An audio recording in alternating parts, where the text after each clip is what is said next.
What's the differences for people who maybe aren't familiar with the rallying scene with the tarmac surface compared to the gravel that we were seeing out at Kielder? Well, in Kielder, obviously, it's in the Forestry Commission or similar roads to the Forestry Commission. Mainly Forestry Commission. A little bit of Sweet Lamb isn't Forestry Commission. Tarmac is the tar, and it's just a matter of how straight, how rough, and how gravelly or potholey it is, really, and it's down to the lake breakers, really, if you know what I mean. So if I can have the honour of counting you down from 5, and then we'll you certainly can. We'll have a look at this. 5, 4, 3, 2, 1, go.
And this is absolutely flat now, yeah?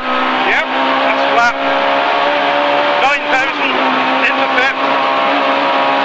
Jesus. Over the bump. Braking. Get her down a bit. The chicanes.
God.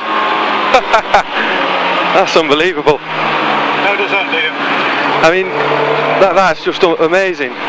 There's a prime example of one of the great things about the Jim Clark is the rallying comes to the spectators, and they were absolutely loving it on the outside there. Yeah. It's fantastic. Yeah. That's what it's about, isn't it? There's the team.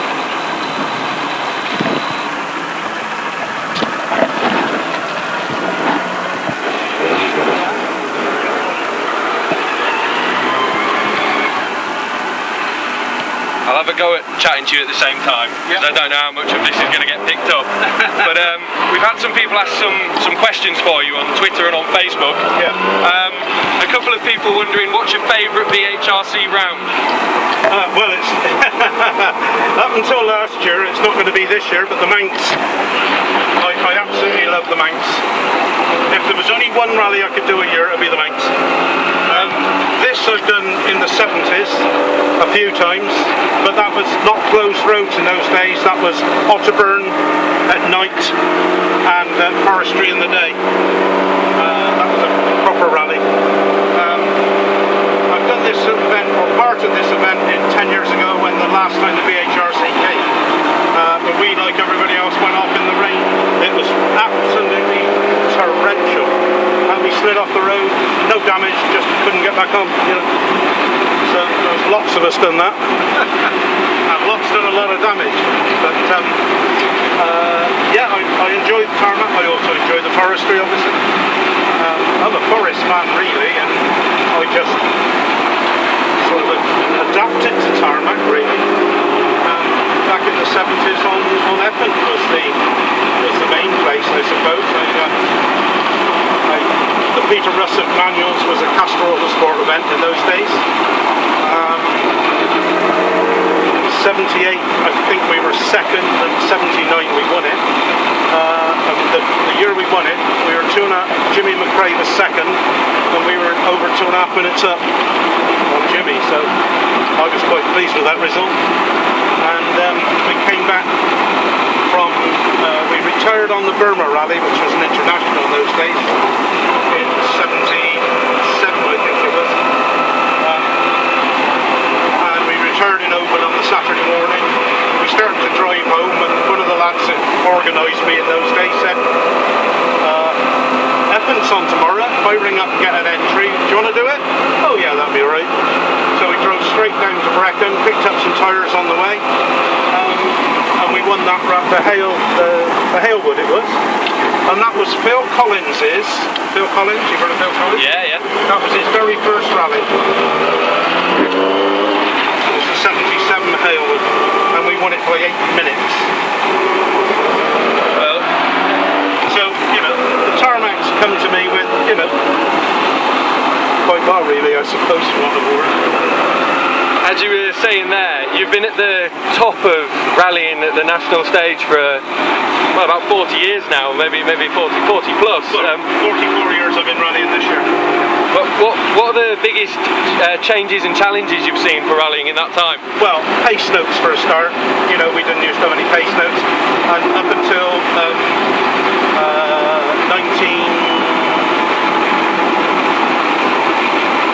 all through the 70s, in the Castrol Spirit Series, we had pace notes that we made ourselves on like Donegal and Manx,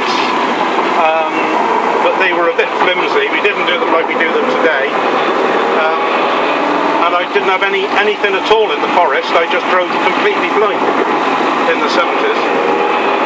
That was exciting.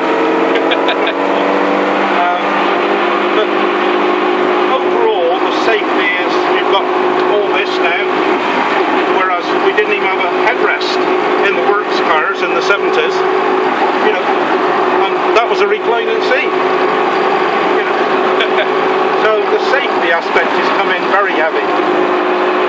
The cars are better. This is as good as any works car you'll ever drive. Might not look it, but it's as good as. But the way people can make things now is much more exact, you know, with your CNC machines and all your probes, and everything's made a lot better. The metals are better. So, you know, the engines, you wouldn't dream of getting a BDA around the RAC without changing head gasket. That was almost impossible. Whereas you go the whole season now, you know, 1,000 stage miles we'll say. And they develop the head gaskets that, you know, they're excellent now. So they're a lot of money, but they don't blow, you know. And so it's all very much stronger, very much more, well, more professional, to be quite honest. I do this more professionally now than I did when I drove in the Force B team, like, you know, so it was just, oh, right, that's all right, then we'll do that. But now, like, everything's pretty much planned, and I go for it, you know. Everything I do is pretty much calculated, I hope. So, that's that bit. You've had some cracking battles throughout the years, but who would you say that throughout your rallying career, when you've seen their name on an entry list, you've thought, yeah, I'm going to have a real ding-dong battle with them and a real go with them? nobody. I don't think anybody in particular, but just lots of them. You know, you look at the entry list and think, right, well, my goal today is Richard Hill, obviously. My goal tonight is Richard Hill. Nobody else will exist in this rally, in my book, other than Richard Hill. And then we'll see where we are. And then the Cat 3 boysing. We'll go for them as well if we get up a chance. That's a bonus. Yes, a starter for 10, bonus of 15. How does obviously the Jim Clark has the nighttime element to it? Again, for people who maybe have only ever driven on the road in the dark, or you know, in the road cars, just how different is it from driving a stage in the day to the dark? How much can you remember? How much do you know? How much is instinct, or is it just you treat it completely separately? Number one, it's mainly instinct. Two, you make your notes extra tight, extra special, with sort of marker points, you know, a sign, a telegraph pole, you know, anything you can to give you the clue exactly where you are, and then you do your notes imagining